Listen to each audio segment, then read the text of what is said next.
Hoy tenemos sobre la mesa un material muy interesante. Es un boletín de noticias de un servicio llamado Centennial, con fecha del 22 de diciembre de 2025. Y es una mezcla de todo, ¿no? Totalmente.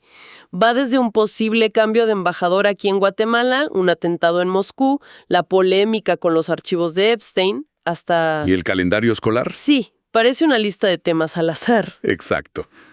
La pregunta es, ¿hay algo que conecte todo esto? Bueno, vamos a desglosarlo a fondo a ver qué encontramos. Es que esa es la clave. Un solo resumen de noticias puede ser una ventana.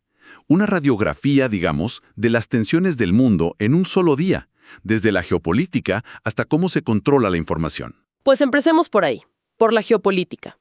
La primera noticia habla de un posible relevo del embajador de Estados Unidos aquí, Tobin Bradley. Ujú. Y el detalle es que el Departamento de Estado lo llama proceso estándar, pero ocurre justo cuando la administración Trump está planeando mover a casi 30 embajadores.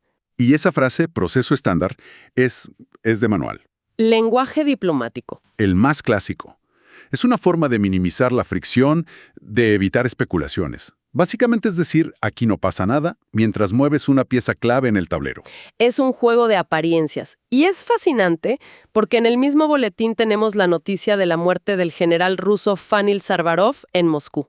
Un coche bomba, nada sutilei. Para nada. Un acto de violencia explícito atribuido a la inteligencia ucraniana, sobre lo cual Ucrania, por supuesto, guarda silencio.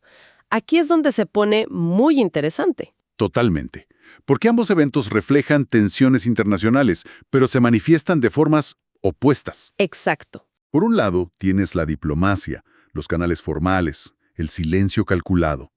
Y por el otro, el conflicto encubierto, la violencia, y un silencio que es en sí mismo un mensaje muy ruidoso. Son las dos caras de la misma moneda. El silencio habla a gritos en ambos casos. Y bueno, hablando de batallas que se libran en lo que se oculta, pasemos al caso Epstein. Otro tema complejo. El Departamento de Justicia de EEU está en el ojo del huracán por publicar los archivos de forma muy censurada. Los acusan de ocultar información. Y aquí el conflicto es clarísimo. La justificación oficial es proteger a las víctimas. Un argumento con el que nadie podría estar en desacuerdo, claro. Nadie. El problema es que la acusación, que viene de legisladores de ambos partidos y de las propias sobrevivientes, es que esa excusa se está usando para proteger a figuras muy poderosas. Claro, el temor es que no solo se tachen datos de las víctimas, sino nombres de posibles implicados de alto perfil. Ahí está la desconfianza. Precisamente. Y esto plantea una pregunta importante. ¿Dónde trazas la línea entre proteger la privacidad y garantizar el derecho a la verdad? Sobre todo cuando hay gente poderosa involucrada. Exacto. Y que la crítica sea bipartidista es la mayor señal de alerta. Esto ya no es un tema de izquierda contra derecha, es desconfianza en la institución. Entendido. Y de esas grandes batallas por el poder, el boletín nos trae de vuelta a Guatemala. A lo cotidiano. ¿A lo que se siente en casa? Sí. La fijación del salario mínimo para 2026 y la publicación del calendario escolar. Parecen noticias menores en comparación. Pero no lo son en absoluto.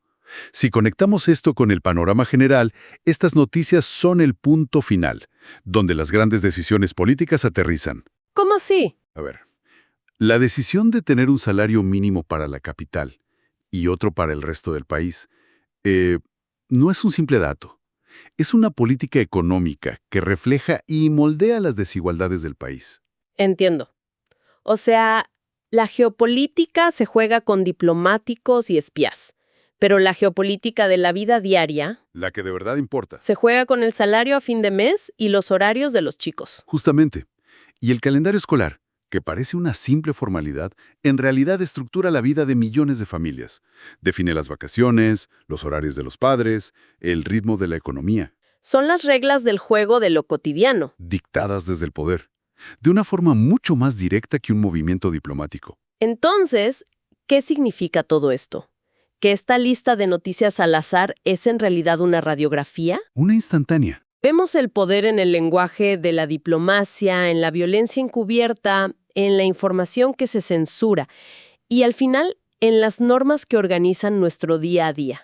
Y quizás la reflexión final que nos deja este análisis Tiene que ver con el propio boletín. Con el resumen en sí. Exacto. Es una selección. Alguien decidió que estas eran las noticias importantes del día. Y eso nos obliga a pensar no solo en lo que leemos, sino en lo que no está. La pregunta que queda flotando es, ¿qué historias igual de cruciales se quedaron fuera de este resumen y por qué? A veces, la noticia más importante es la que no se cuenta. Esa es la idea que queda para reflexionar.